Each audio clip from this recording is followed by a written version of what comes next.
In this episode, we sit down with Greg Boothroyd, online coach, the transformation coach. Greg is a phenomenal guy. He's such a friendly person. Of his stature and his nature, I think everything that he does in life is all 100%. He sets the bar so high in everything that he does in business and his life. His business is doing incredibly well, and I've seen his journey over the last few years, and it's just taken off like I don't think you could ever imagine. This episode is not to be missed. I hope you enjoy it. Greg, thanks for joining me, mate. Pleasure, mate. Thanks for having me. Where did your love for fitness and your love for bodybuilding, your love for helping other people, when did that begin? What a good question.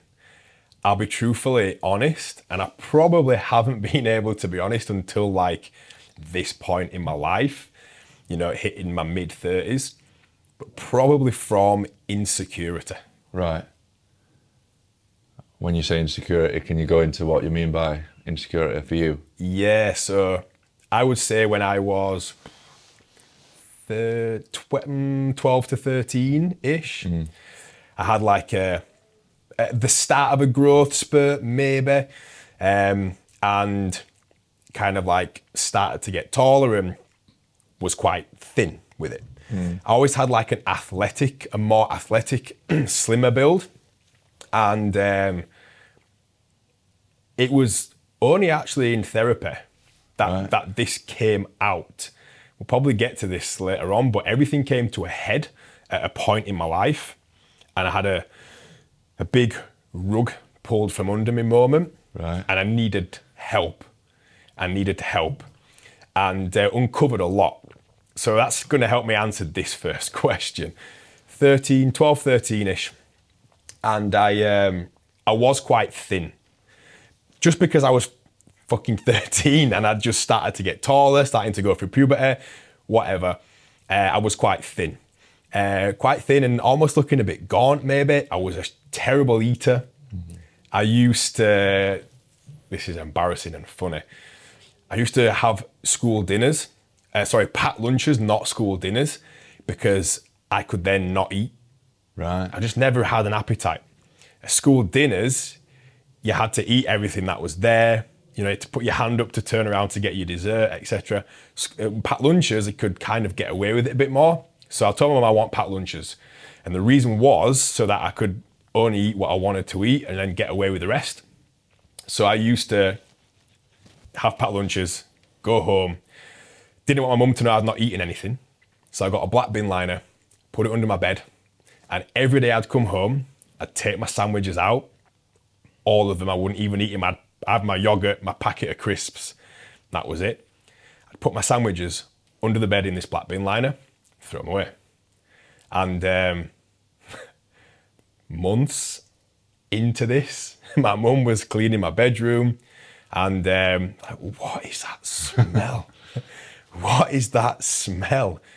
Looked under my bed and there was a black bin liner, probably half full of like mouldy sandwiches.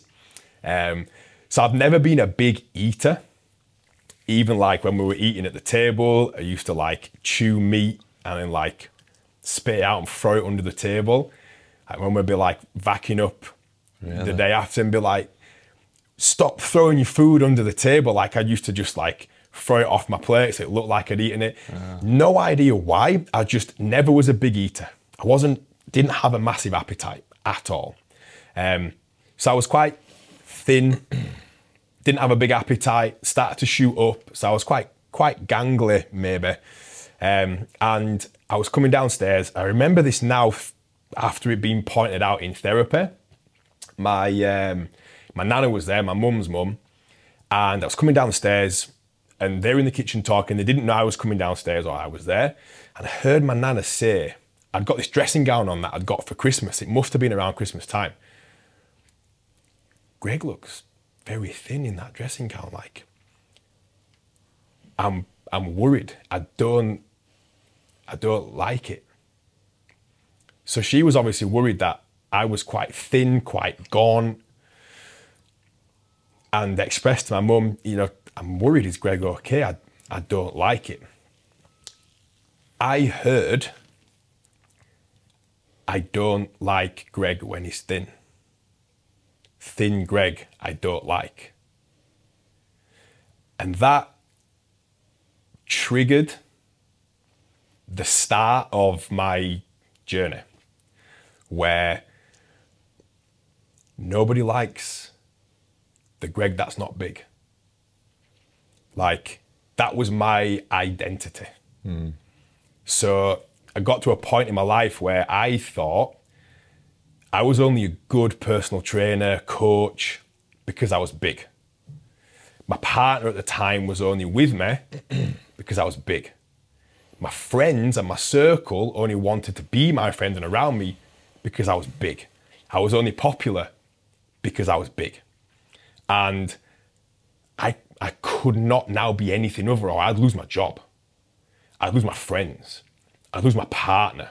Like, that was an attachment. Oh, Greg, the big guy. Oh yeah, Greg, the big guy from the gym. Or like that was me. And it was a pressure because nobody likes small Greg. So I'd built a level of success, a level of like stature maybe, and it was all underpinned by me being the big guy. How old were you when you heard that comment from your nan? Must have been, like I said, maybe between 11 and 13, 12 and 13, maybe like early puberty. Was it straight away from hearing that comment, you was like, right, I want to change, I'm going to get in the gym tomorrow? Or was it sort of a gradual progression of getting in the gym, eating food and everything else that comes with that fitness journey? Quite hard to answer because I only realised it was that. Yeah, sure. When it came to a head and things got uncovered. Obviously, it's a few years ago now. Yeah, so like, but looking back to it and thinking about it, it was spawned from then. Yeah. And it happened fairly quickly, which is my personality type. Like, if I'm serious about change or about doing something, it gets done. I'm very self-motivated. I'm very driven. You can see that. I will achieve what I decide I want to achieve. Yeah. Which is where like the oxymoron of, was that a bad thing? Or was that actually a good thing? It's a good thing and a bad thing together because it's got me to where I am. But it was also something that put me under a lot of pressure for a long time mentally. Yeah. And the power has come in realization, harnessing, and pulling out all the good things and learning how to let go of the bad. So I would argue that it's closer to being one of the best things to happen to me than it is to the worst thing. But you've had trauma in your life. We've had this conversation before at other periods of, it's a choice how you react to a situation and whether you decide, because it is a decision, people might struggle to hear this, but it is a decision whether you look through the lens of life happens to you or life happens for you. So I'm a big through choice because it benefits me more to think like this. That's as simple as it is. I get more benefit thinking like this, so I think like this. I'm more life happens for you than to you. So that's probably why I see this as a very good event, and I thank my nana for it, even though she did not mean that she doesn't like Greg when he's thin. She was concerned that I was thin. I heard that differently as an adolescent, which triggered a lot. Have you had that conversation with your nan? My nan's not with us now, unfortunately. Sorry. No, it's fine. But it was since her passing that I've been able to unravel these things. And that's all through therapy, yeah. I think? And that wasn't in isolation. Yeah. There's like, me and my dad don't have the best relationship. Right. We've not got a bad relationship. He's my biggest role model in terms of like how I've copied his good traits. Okay. But he's also my worst role model in terms of how I have the ability to also take his bad traits. And what are those? He's very driven, which is good, but he's very stubborn, which is bad. he will do anything for you, but that means that he's very set in certain ways. Yeah. And we are so similar that we clash. Right. So we didn't work well together. And there's some things from there that have played a part in it as well. But that was the main thing I can remember of that point with my nan. And to answer your question, it happened, I guess, quickly. I couldn't tell you for certain. It might be a bit of a skewed view on it, but I think it happened fairly quickly in terms of like moving. Like an obsession doesn't happen fast. Obsession happens over time. It builds, but it started quick. So like I remember my dad trained. My dad was a bodybuilder. Didn't compete like I did. Didn't quite have the physique I had, but he's always been strong. Very man's man. Always lifted weights. Like he was known as, you know, the guy that went to the gym as well, kind of thing. But always been physical. So we had like a little bit of like a bench that had dust all over it. And so I said to my dad, can we get some stuff in the garage? Of course we can. So we had a double garage that didn't have cars in it because not many people put cars in the garage now. So a double garage, cleared it out. We got a big multi-gym for Christmas. That's what I wanted. Had a bench on it with, you know, you could do chest press. You had a bit of a cable. You could do pull downs. Had a little bit of a flimsy leg extension on it. We got some sets of dumbbells. And this happened over birthdays and Christmases and saving up my own money. Everything that I got or was gifted was gym-based. To the point where we had dumbbells, where we had a barbell and a bench, we had a multi-gym, had a punch bag hanging up in there, we had like all sorts. Did you go through that period like I did of only just training chest and bicep? Yeah, always. I think that's like a rite of passage. If you haven't done that, then you've not truly done it right. Like chest on a Monday. Yeah, chest on a Wednesday, biceps in between every single day. Yeah. I have a very similar story because my older brother Alex is same age as yourself. So I would have been 11 when he turned 18, and when he turned 18, or he might have been 17, my dad actually extended the garage above and built a gym for him. So I was 11 years old, and my passion for bodybuilding and going to the gym just came from just seeing these people in magazines like Arnold and the fitness influencers of that time. And I was just like, I want to look like that. And I, like, literally from the age of 12 years old, I was going upstairs in the gym, sneaking in when my dad and my brother weren't looking, nicking his protein shakes. So yeah, I sort of fell in love with it. Not just because I wanted to look like that, as you'll know, you know, that feeling of when you're lifting weights and you get that pump and you just feel amazing. I don't think there's really a feeling that equals that. I don't think. 100% agree. 100% agree. Like, which is why I said of the angel and the devil of the situation, which is that there was a massive benefit because even though it came to a head and it did consume me, and it was born out of insecurity and this warped sense of necessity as it accumulated over the years, I attached all my success to it. When it wasn't, it was me, it was my traits. Yeah. But what I took from it is my biggest set of qualities now, which fuel my success today and will continue to fuel my success in the future. And these are what the lessons I pass on to my boys, which is, I know how strong I am. I know, like I've said this before, if I get cancer, I'll fucking beat it because I know how strong I am. I know what I'm capable of putting myself through. I've tested myself. I competed, and it's a mindset. It's not physical, it's mental. And like, I love the process of pushing my body because it pushes my mind. It's taught me patience, which is a fantastic quality to have. It's taught me delayed gratification. Work really hard now, like really hard, and you'll see nothing, by the way, but keep working really hard and something great will come of it. It's taught me discipline, being able to be controlled, being able to do things when I don't feel like it, because I know what they're going to bring me in, you know, in the future, and having the discipline to still do things even though you might not feel like it. It's brought me confidence in who I am and my ability. It's taught me about my personality.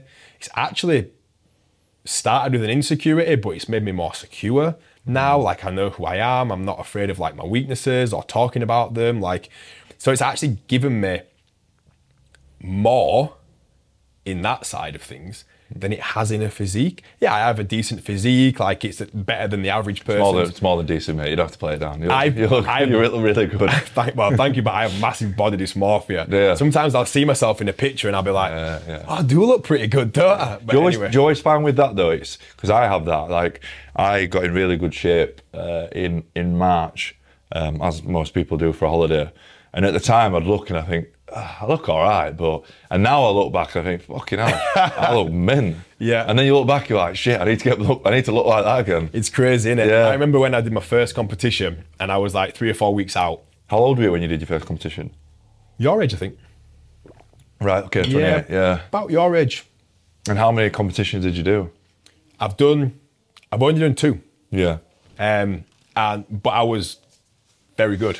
Yeah. Like I had the chance of a really big future. And again, because I back myself and I know that I'm willing to do what it takes to achieve a goal, no matter what, like I'm willing to sacrifice for something greater. I know I would have been able to turn pro if I'd have pushed it. What stopped you from pushing it? I didn't want to. Right. Yeah, I didn't want to anymore. What's your opinion? I know we're going off a little bit of a tangent here, but I, like yourself, had a love for bodybuilding and fitness and physique from a very early age. But I also used to play rugby and I had a few shoulder injuries. I like to think, well, I've sort of put myself through a diet phase of if I was going to step on stage, I've done it. But I never did the bodybuilding thing because I know looking in the mirror that as a bodybuilder, the judges are going to look at symmetry. And from my injury from rugby, I'm not very symmetrical. Like my right arm's probably twice the size of my left, and my right shoulder's twice the size of my left, and my calf. And I see all that. And as you'll know, it's been in bodybuilding. It's very subjective, isn't it? Is that one of the reasons you would say maybe why you didn't want to go through with it as a continual? Is it something completely different? Because that for me is, I just think as a sport, I have the utmost respect and admiration for people that put themselves through that. What it takes to stand on stage, but also I'm also like, I wouldn't want to do that because it's subjective and I'm going to get judged by 10 different people that all have a different idea of what their idea of perfection is. So, do you know what? It's a very personal pursuit and a personal journey. So while everybody I know who's a high-level bodybuilder and competes, and myself, this was my mindset, you want to win. Otherwise, you wouldn't be there. You're not there to make up numbers. You're there to win. So you push yourself to the point where, like, you do what's necessary to make sure you walk away with that trophy. Yeah. However, not many people, myself included, actually think about or worry about, like, the subjective side of it because you're your own worst critic. Yeah, I bet. No judge would be able to look at me and pick apart anything about myself that I would not pick apart first and that I would not critique more. So going up there in a pair of trunks and being judged, all my friends who were really good level bodybuilders, I don't think any one of them are really that bothered about that side of it. Right, fair because enough. Like, unless they feel like, no way, I was robbed. Like, you can't tell me that, my condition didn't beat that person's, or, yeah, I know they were a bit bigger, but I brought a way better package because of that. Yeah, you'll have that side, you might, but none of them will be like, oh my God, like, I feel like shit after hearing that feedback. Like, I've just been pulled apart. Like, I feel seen. Like, because you're so hard on yourself in your journey that, like, what a judge says, like, yeah, all right, that's pretty tame. Like, I think I looked fucking worse than that. Or like, yeah, I think my inbounds left to right is way worse than he thought. So you're so hard on yourself as a pursuit because it is so individually driven that you don't really see that side of it. That's never a fear, if that makes sense. Yeah, of course it does. I think it's like anything in life. Like everybody, don't care who you are, you have some form of insecurity about yourself. Like, I broke my nose 3 or 4 times playing rugby. It's fucked in it, yeah. It's bad. It's very bad. Yeah, it's horrible. I was always very insecure about my nose.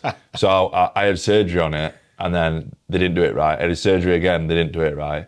And then I was telling people that I was having surgery, and they were looking at me like, what the fuck are you on about? Like, you look great. And I'm like, it's always subjective to yourself, isn't it? All your insecurities, it's always on you, isn't it? No one else really, some people do, but when you talk about some form of insecurity about yourself, people generally look at you like, nah. I don't know if you have had surgery or not, but if you'd have not told me that, I would never have said there was anything wrong with your nose. I've had twice now, and I had it re-broke and then re-straightened, and then because it had broken offset, there'd been like a bump that had overgrown over the bone, so they basically shaved that down, but they didn't do it right, and then I had to wait a year for them to do it again, and then they didn't do it right, and now the company's gone bust. So, so I'm fucked. It's always our own projection of things. Like you look like a dog that's like had to that's been running around playing, and then like he gets attacked by another dog and it gets mauled, and it's got a big scar here and a stitch here and half an ear missing, and that dog comes out of surgery and it's a bit lethargic, it's a bit unwell, and then once it's recovered, you look at that dog, it's bombing around that same field playing, like does not care. It's happy again because I'm now free. Does not give a shit that it's got a big scar on its face. It's not bothered.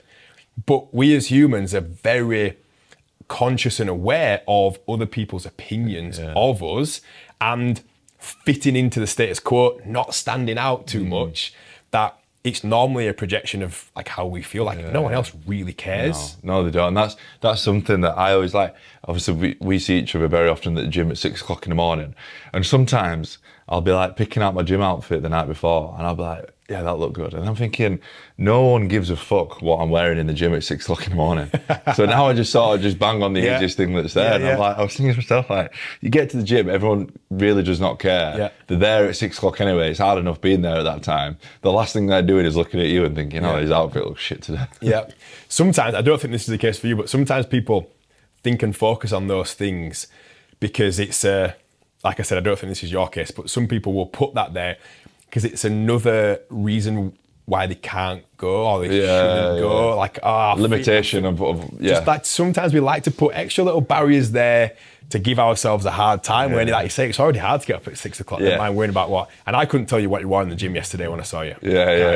Like, no idea. So talk to me then more about the transformation coach then. When obviously you've gone on this journey, the insecurities from an early age led you to have this journey with bodybuilding, and you've obviously done very well with it. You've been very successful. Was the transformation coach something that was there early on? Were you a PT first, then you went into online coaching? Talk to me about the journey with the business side of things for yourself. Yeah, absolutely. So from this, I then developed a passion through my own journey. And kind of wanted to get into it as a career a little bit by accident. Like, it was actually we call her my Auntie Lily, but it was my dad's auntie, so it's my grandma's sister. Right. So my Auntie Lily, I worked with my dad, which is why we had a bit of a fractious relationship, because we lived together, we worked together. What was his business? He had a joinery company, a joinery firm. Right, okay. So I worked for his company, and I actually worked with him as well, rather than with some of his other lads in the company. So we lived together, we worked together. Anyway, I didn't want to do that. He wanted me to. Like, my dad's very proud of me. Like, if you ever bumped into my dad, he would just talk about me. Yeah, I love that. Like, he is very proud, which is why, like, he is my biggest inspiration, but also my Achilles heel. I almost feel like my dad sacrificed our relationship for me. Right. If that makes sense. Yeah, I get it. He was hard on me to get me to where I am at the cost of us not having the best relationship. Is that something you've spoke about with him? No, probably would do well airing it, but I've aired it to myself and come to my own conclusion with it. But anyway, on a tangent. What were we talking about? You were saying, sorry, I have this habit of asking questions. No, I like it. It's good. Because we live together and work together. Yeah, it's really joinery company. A bit fractious. So I didn't know what I wanted to do, but I knew I didn't want to do that. He wanted me to take over his business and work for him and with him. He wanted me to be there. I didn't want to do that as a job. Yeah. But my auntie Lily, she said, you're into the gym, you're into your fitness, like you really enjoy it, you've got a passion for it. Why don't you do that? And I thought, why don't I do that? So that's kind of where like the journey of like my career in coaching started. And how old were you at this point? I was, I think 18 or 19. Okay, so still young then, yeah. Yeah, so I've been a coach for nearly 16 years. Do you not think that's the important message as well? Because you're 35 now, you've been a coach for 16 years. But a lot of people, especially through social media, have seen the growth of your social channels over the last, well, since we've known each other. And it's grown considerably, hasn't it? And like a lot of people would see Greg Boothroyd now, transformation coach, is where you are now, absolutely killing it, smashing it in every degree. But then they'll forget about the last 16 years. It's always the case, isn't it? Yeah. It always happens overnight, right? Yeah. But actually, it's like the iceberg thing, isn't it? Like above the water, you see the tip. Yeah. And then what you don't see is all this underneath. But yeah, I feel like you've got to put your time in. That's what people forget though, isn't it? Like they forget the trait of delayed gratification. Yeah. And I say it all the time, like with Tom's talks, people very kindly are saying, oh, you're doing really well, you know, how have you got there? And I'm like, this year has been a very good year for Tom's talks. Like I've done the most I've ever done. And everything about the business has been fantastic. But I've been doing this for 5 years. And the first 2 years, I probably did 1 or 2 a year.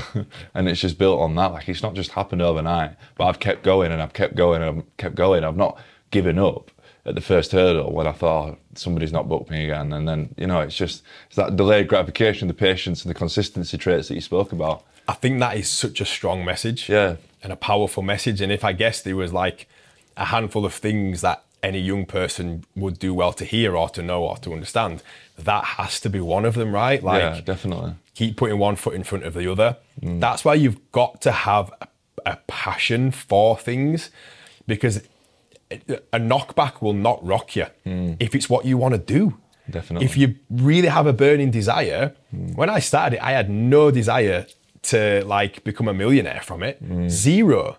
Like, so it was never in the agenda. I just did it because I was really good at it and I really enjoyed it. And then like, because that's first, you're always going to go far because it's genuine, it's honest, it's true. And everyone wins in the situation. Yeah, it's a business now, but I literally said this today to Brett, who I trained before I came here to speak to you. And I said this to him not 2 hours ago. The reward from being able to post a transformation or see a transformation from a client brings me so much more than what they've paid me in that journey. Like, that is, I'm getting goosebumps now thinking about it. That is where it's at. Seeing someone change mentally, physically, habits broken, life impacted positively is huge. Way more than what I've earned in that process.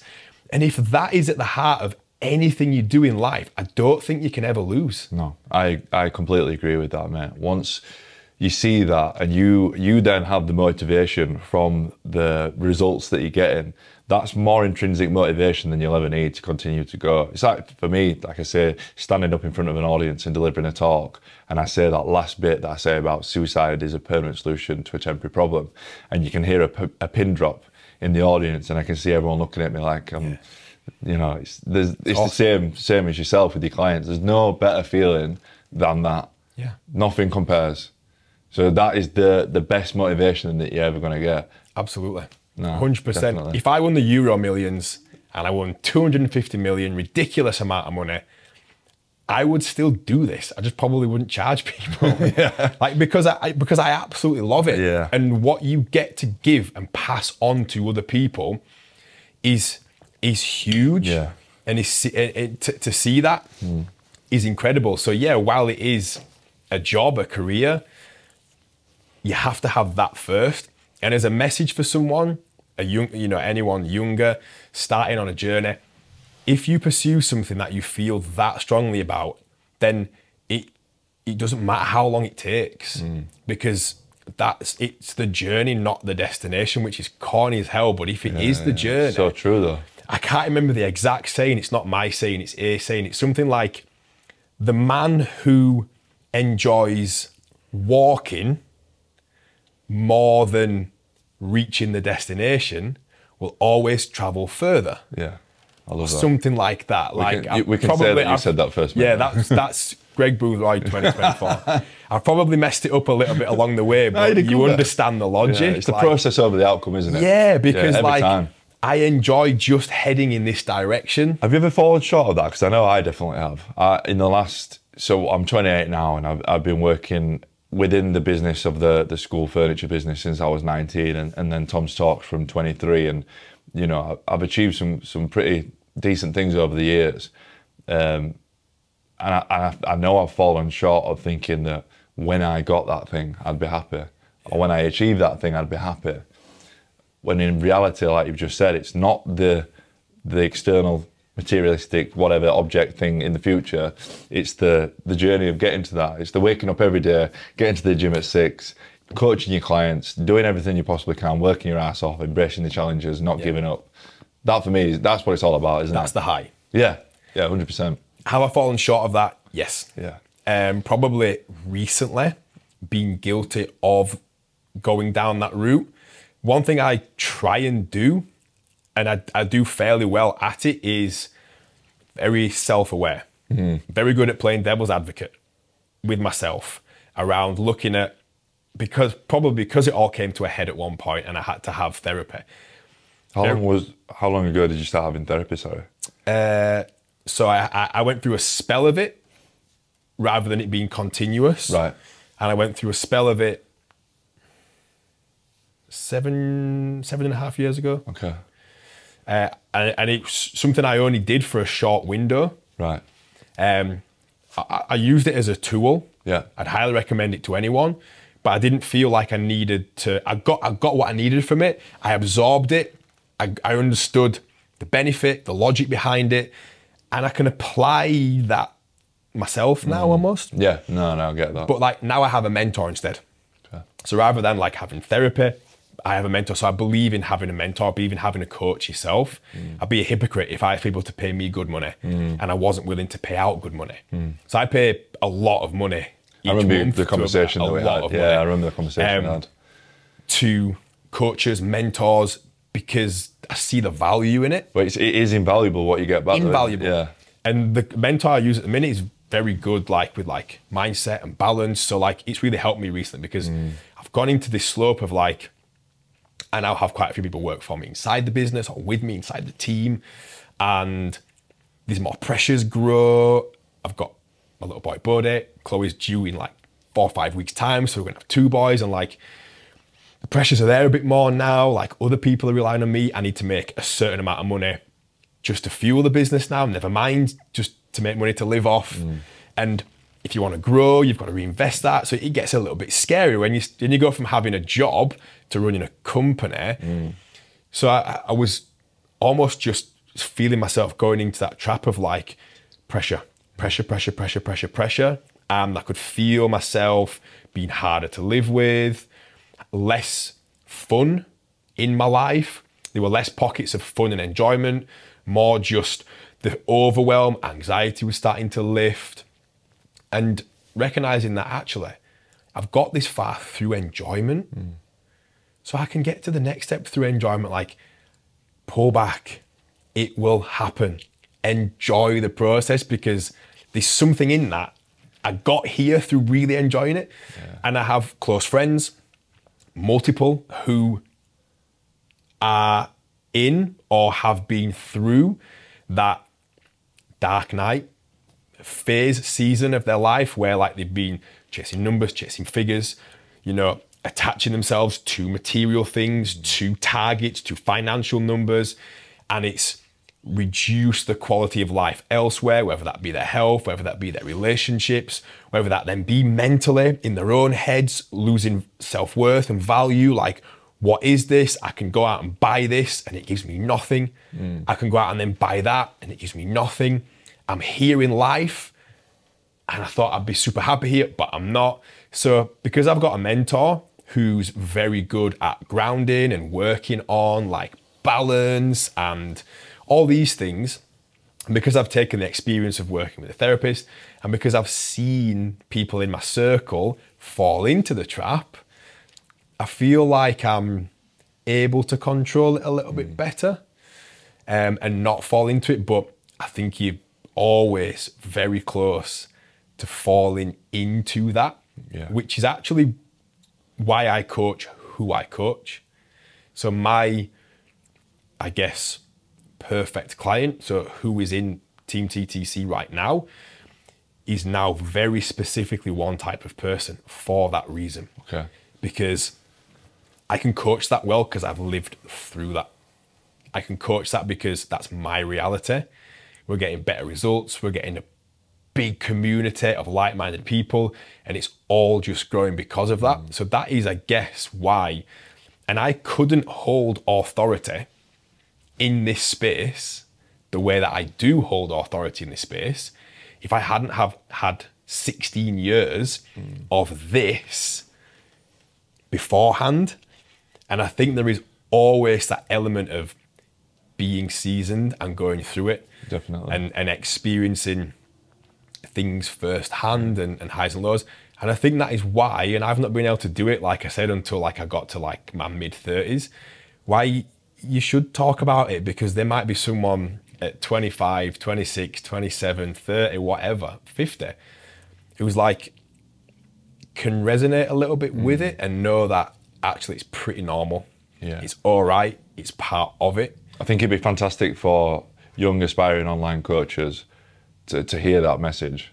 Because like I said earlier, you know, a lot of people, especially around this area, around Yorkshire, that know you, obviously very, very well-known coach. There's a lot of young, like I said, aspiring coaches that would look up to you. Probably they're starting out in the journey, or they might be a few years in and they're maybe not where they want to be. But that message of, well, I am now in a very good place with the business, but you know, it's taken me 16 years. And if you really love it that much, then time's not a factor. You just do it anyway. You continue doing it, not because you want to get to a certain number, just because of the love of the game. Yeah, 100%. That's what it's all about. The journey in terms of a business has gone like this. Yeah. And when that had to come first. When did it? So you had this journey here. When did it go like that? Was that only very recently? Was that last year, the year before? Pretty much. Yeah. Last couple of years. Yeah. Last couple of years. Yeah. I remember when we went for a coffee, and you were saying that you had or you were gonna have 2 coaches working for you. Yeah. And they were bringing in you a significant amount of money, which was, when you said it, I was like, that's fucking amazing. Where is the business at now in terms of the people working with you and people, numbers and figures, if you don't mind talking about it? Bringing our 3rd coach on. Brilliant. And I have setters who work... Appointment setters? Yeah, who work like on the marketing side of things. Yeah. Have a team that we've just started to work with now who do like content, copy, like marketing, media, like ad side of things. I've got someone who works in the business on the tech side. I've got someone who does like PA work for me, who helps organise things, arrange things. Yeah. Are they employed directly by yourself, or is it subcontracted out? Or do you have some subcontractors, some directly employed? A bit of a mixture. Most are like, most work like as like contractors for in the business, and it just works out better that way. Yeah. But we've got, honestly, a brilliant team. Like, I am genuinely proud of everyone in the team. My coaches are insane, like absolutely insane, to the point where like they are as good as me, because they're so responsive and receptive. They've got a massive passion for it as well. They were already great coaches before they started working with me. We have multiple trainings every single week, like, and their growth as coaches has just rocketed.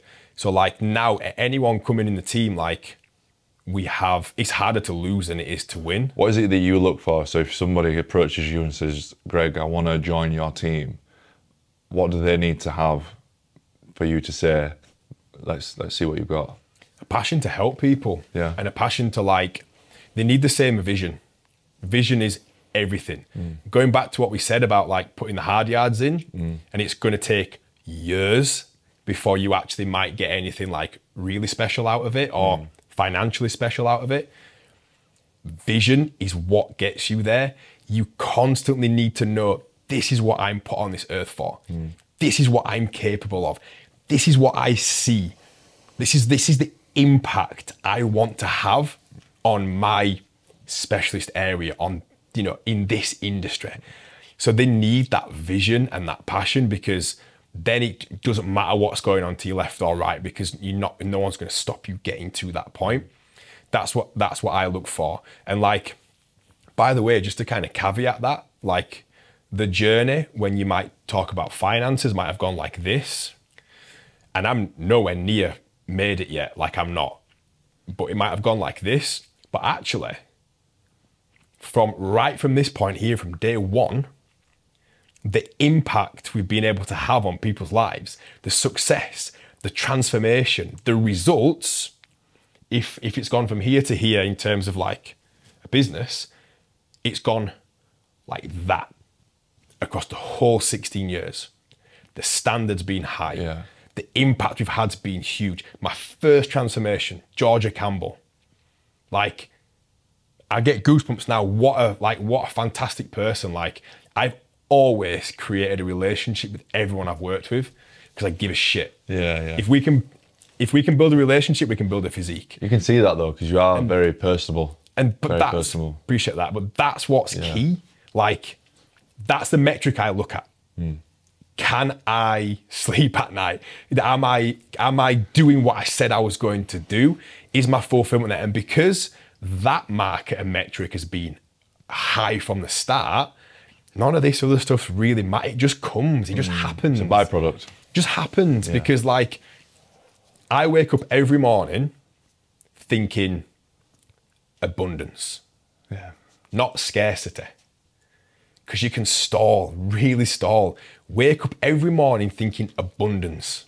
What is your routine in the morning, if you have one? Because obviously you always look at successful people and try and emulate what they're doing, their habits, their morning routine, let's say, which has become a very popular topic of late, hasn't it? What's your morning routine? Yeah. And everyone has a different thing. Is there anything that you do in particular? Obviously, you have the positive habits of going to the gym, looking after nutrition, but you're also very much about mindset. You know, what is your routine like in terms of in the morning? I know obviously we see each other at the gym at 6 in the morning, but what else is going on to give you the clarity and the focus that you have to succeed? Yeah, I love that. I might be a little bit controversial here, or like take some wind out of some people's sails, but I'll be super honest. Yeah. Just the fucking basics done savagely well. Yeah. That's it. Okay. Like, no ice baths. I have a cold shower. Yeah. I've been having cold showers I've been having cold showers for longer than it's been a trend. Yeah. Put it that way. But that's simply because it wakes me up. Yeah. It gives me a lot of like mental benefits. Same for me. My day starts better when I have a cold shower. Yeah. So I have a cold shower. Have you? But I don't stress if I miss it. Have you tried the ice bath in the unit? Done an ice bath not done the unit one. Done ice baths a couple of times. I like those. Ice bath wise, I would say like 5 minutes in an ice bath 2 to 3 times a week is probably better than like an ice bath a day. Yeah. Cold showers, I like them. If I miss it, I miss it. Yeah, I like a cold shower for the exact same reasons. But I did get one of the ice baths at home, but then I just found myself, I was just like, I do feel like you get more of that dopamine, that rush that you get from an ice bath because it's a lot more intense. But I was like, can I get a cold shower and wash myself and get ready much quicker? Yeah. And when time's of the essence in the morning, when I train at the unit, and I've been training more recently because I've been PTing a lad, and every time there, I have that thing inside me. I'm going there 3 times a week. I'm like, every time I go, I'm going to get in the ice bath. It's just that thing that I've got in my head now. I would personally never use it after a strength training I session. know what you're going to say. Yeah, that's just, Is it because of the inflammation and the recovery? We kind of want the inflammation. Yeah. Like if you're playing rugby, yeah, and you were in a tournament, and you needed to perform again just as good in the next couple of days, that would supersede. You were going through a period of a couple of weeks in a tournament, for example, and collecting hypertrophy coins and getting a little bit stronger is probably not the main goal right now. You've gone through pre-season, you're strong, you're fit, you're healthy, your skill level's really good, you practice skill stuff, and right now it's a case of putting that out there to win a trophy or whatever it is. The priority would be back to optimal performance again quicker. So you'd finish a game and you'd jump in an ice bath for recovery. Yeah. However, if your goal was to build muscle, to develop a physique, or even if you were playing sport and you'd just done a strength session with your S&C coaches, you wouldn't then jump into an ice bath because the inflammation you cause during that workout, you kind of need that. That's like the purpose. Right. So you'd have like your cold shower or your ice bath away from training. Okay. So like post-workout, there's a time and a place for it, 100%. For most people, doing it after every training session probably isn't like the best use of it. What about if, let's say, for example, so at the minute with that lad I'm training, Monday is push, Wednesday is pull, and then Friday is legs, and then we're doing 20 minutes on the Stairmaster if it's available after. Please don't be available. Yeah, every time. Just finish weights. Oh, it's 2 people. Oh, never mind. So if you had that time from doing the weights, doing the 20 minutes cardio, and then going in the ice bath, is that still the same principle applies? I probably wait like 4 to 6 hours after, or do it before. Yeah, well, to be fair, my preferred time to do it would be before.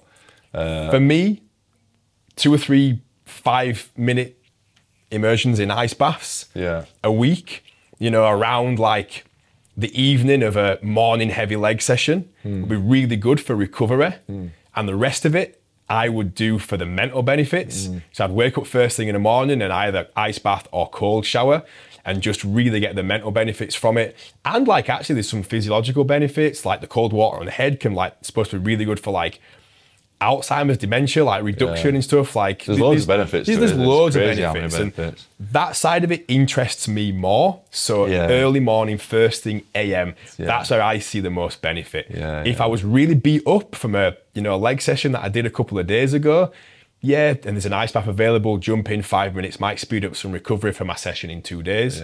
But personally, I like it for those other benefits. And I just feel better. That's what I do it for. I do it for the mental benefits. It's like, I see it as like I'm getting in the shower anyway. So I might as well just put it on cold. And stand here for a couple of minutes on cold and then turn it to hot while I wash myself. It's not going to take me any longer. And so it doesn't impact my day time wise, but there's enough really good research out there that it will give me some positive benefits. So it's like, why not? I'm here anyway. Definitely. And my morning routine is more of the really kind of heavily dominated things that are going to give me some good return. I do those super consistently. Like what are those things that you do consistently? A bedtime and a wake up time. A lot of people don't do that and it really helps. I will always try and get really good sleep. If I don't get a good night's sleep, by the way, there's 2 types of like good sleep. People think that like 9 hours in bed is good sleep, but like these sleep trackers are quite good because your 9 hours might be awake loads. You might not get much deep restorative sleep. You could sleep 6.5 hours deep, deep recovery. Like, it's not just like how long you're in bed for, it's like how good is your sleep. But like having do you wear a tracker? I don't. No, I never really have. That's one of the things that I don't monitor like super closely. Like it's never been like a super active anyway. I know I get the steps I need in there. My sleep's good because I feel good. And if I don't get enough quality sleep, even if I've been in bed 8 hours that night, if I feel tired by like 11, 12 o'clock and I know like I don't think I've got enough sleep recently, I'll have a nap. And I'll just make sure. So like sleep's a big one for me, sleep and recovery. So morning, a routine for me will be like a bedtime and a wake up time, and a conscious effort to get enough sleep. That's a big one. Cold showers, just because I'm in the shower anyway, and I get a lot of benefits from it. But like I said, I've been doing that for longer than it's been a trend. I think it does work really well. I like it. Good structure with nutrition. Like I'll know like pretty much what I'm going to be eating the next day, and it'll be prepared, it'll be ready, so that I'm not going to fall into bad habits. Like food's like easily accessible. Training, my day is around my training. So that's one habit that I do. Like I said, it's not really a morning routine, but it's just my structure. Yeah. More structure than morning routine. Everything's based around my training. What time do you typically train? I know we trained at the muscle unit once. Was it about midday? Midday. Yeah. Yeah. Midday. And what are the reasons for that? Why is that the optimal time to train for you? Quite a few. Some of them by default. Okay. Do you know what? In terms of structure, training always comes first for me. Always. So when it happens, I can't always dictate. When I started as a one-to-one PT, which was like the start of my journey, it had to be midday because everyone wanted to train before work, 9 to 5, before work and after work. So like 5 a.m. session, 6 a.m. session, 7, 8, 9. And then everyone wanted to train from like 4 p.m., 5 p.m., 6 p.m., 7 p.m., 8 p.m., 9 p.m. So I was doing like between 10 and 11 sessions a day, but I was in the gym till like, from like 5 a.m. till like 10 p.m. So my training time was always the middle of the day because that's when I couldn't fill my diary. Then as I got like more in demand, let's say, I could start telling people, look, if you want to train with me, these are the sessions I've got. So then people would like do it on the day off, or like I started being able to coach people that were perhaps more flexible. My niche now is high achievers, entrepreneurs, like business people, business owners. So like I actually started coaching that type of person just by, I had no idea why, I just gravitated to my style. So it was a case of I could start training more people midday. Yeah, it's fine, it's my company, I can do a 10 o'clock session, I'll just go in, get everyone going, and then I'll come and see you at 10. So I could gradually get rid of the really early mornings and the really late nights. But it started because that's when I could train. So I just kind of had an attachment to it then. Now in my day-to-day structure, I still like to train midday because, running a business, your hours are long. People like the glamour side of it. As we were saying, they forget the years, the hard yards you've put in, but they also forget that like you're probably going to be the worst boss you've ever had because you will make yourself work longer hours under more pressure. So I liked the training in the middle of the day still, because if I was working a 14, 15, 16 hour day, which is the norm, that's really hard to do 6 days a week, months in a row. However, if I can have an hour and a half in the middle of the day to me, to train, which is training is my meditation. It's escapism, it's headspace, it's my thinking time. I get a lot of pent up stress and anxiety out, and I can like relax. It sounds weird because I'm exercising, but mentally I relax through that and I switch off. Like halfway through the last rep of a set on a squat, you ask me what my problems are. I am not thinking one bit about my problems. I'm thinking about getting back up and not getting crushed by that bar. So for me, it's a really good form of escapism and meditation for me. Put that in the middle of that horrendous day, suddenly it's possible. So now my training means I'm very efficient. I can work these really long days because I get my time in the middle. Yeah. So I really like it in the middle of the day because it allows me to step away, refocus, recalibrate, relax, which is weird because I'm exercising, like I said, but relax, switch off, and come back and attack the second half of the day, which is why I enjoy working with the people I work with. There's a really nice saying: if you do not have 10 minutes, you need to take an hour. If you do not have an hour, you need to take a day. Because if your day is that fucking busy, you cannot spare 10 minutes, you are very close to breaking. So, motherfucker, you need a day off. So there's that whole thing of like taking that time out for yourself, whether you think you can do it or not, will give you way more back in return than taking that hour out of your day will ever detract. So that's the concept that so we have a motto inside the program, which is train first, which goes a little bit against what I'm saying. But for most people I work with, training's not their default. Getting shit done at work is. So if you train first before your day starts and something comes up at the end of your day, you're still going to box that task off. Yeah, you won't let yourself not. You will still get it done. If you leave your training till the end of the day, I can't train because I've got to do this. Your training will drop off and you'll push it back to tomorrow, and tomorrow never comes. So train first is something we really do. However, for me, it is my default now.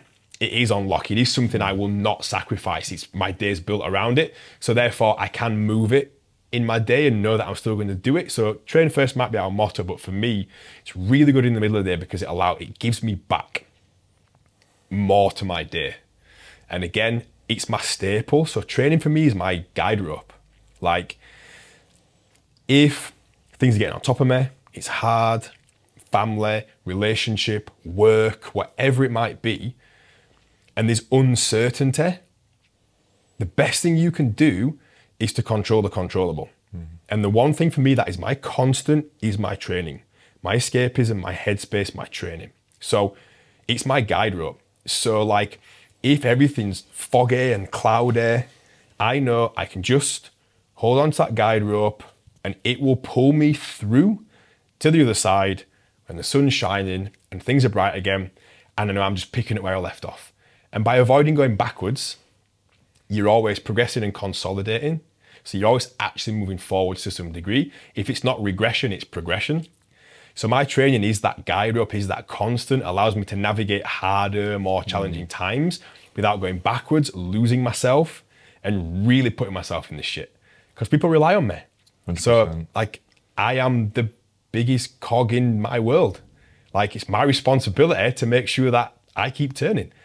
I did a post about this recently. Like, if you are a parent, if you run a business, if you have a lot of people depending on you, it's not selfish to go and train, to go and exercise, to take that time out. It's selfless. Yeah. Because you can't pour from an empty glass. Exactly that. If you're not filling that up, you are useless to anyone, and you will only be able to hang on. The people I work with, high achievers, entrepreneurs, career-driven parents, have a higher threshold, a tolerance to that. So it'll take them longer to burn out, longer to have a breakdown. So they feel a bit more like they're invincible, but even though you've got a higher threshold and you might go through it longer than the average person, it's unhealthy and you're gonna fall off. So it's better to just... Definitely. I use an analogy in the talks that I deliver. I talk about prioritizing yourself and your happiness. And I always say, if you was to go on an airplane, in the case of an emergency, they would always ask you to put your oxygen mask on first. And they ask you to do that because if you can't breathe, then you can't help the person next to you.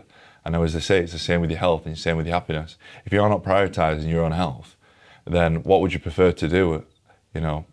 Sacrifice not going to the gym now, and then when you're 80, 90 years old, your children are having to look after you, or prioritize your health now, and then you've got longevity for the rest of your life to spend with your kids, to spend with the people that you love the most. I agree so much. If you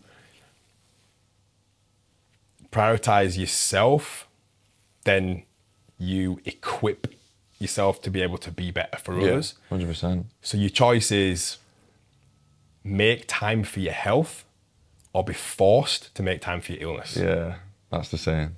So if that hits you, then this might be your sign to do take something a about bit of action. Definitely. 100%. No, I love that, mate. I agree with you 100%. So talk to me then, Greg. Transformation coach. You've obviously achieved a hell of a lot in the last 16 years, but also more so in the last 2 years. What's next for the transformation coach? I know you're a very ambitious and driven individual. I know you've got big plans. Can you share them with us? Yeah, 100%. So it's to take what we do to a bigger scale for the purpose of more impact. And I want to get more people into the program so we can just magnify what we're doing. So we've got a few exciting things coming up. A couple of guys who are fantastic, who are mindset coaches. Okay. We've incorporated a company together. Brilliant. And we're going to be hopefully stepping into this space that's not really occupied that much, which is a program, a community, a team that will cover everything, physically and mentally, and allow you to reach your potential in all areas. The plan with that is to have retreats, so take people away for multiple days, have them be able to escape, to reset, to really kind of accelerate and slingshot progress. When they come back, they're already able to thrust themselves into it and to just magnify what we're doing currently, because it's fucking great. And why not try and expand it? Like, I don't want to try and push it too hard and fast, because for me as a personality type, I don't need speeding up.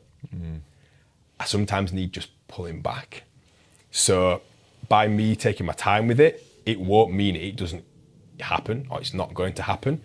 It'll just mean that it happens probably in a better way. So yeah, that's the direction, and just kind of want to keep enjoying that process with it. Love it. I'm really excited to see it, mate, and I wish you all the success in the world. I think you're a top guy. I look up to you very much. Ever since I moved to Home Firth, you made me feel really welcome in the gym, and obviously made a friend. So thank you very much for that. I appreciate it. Oh, I mean, likewise, mate. Likewise. One last question for you, mate.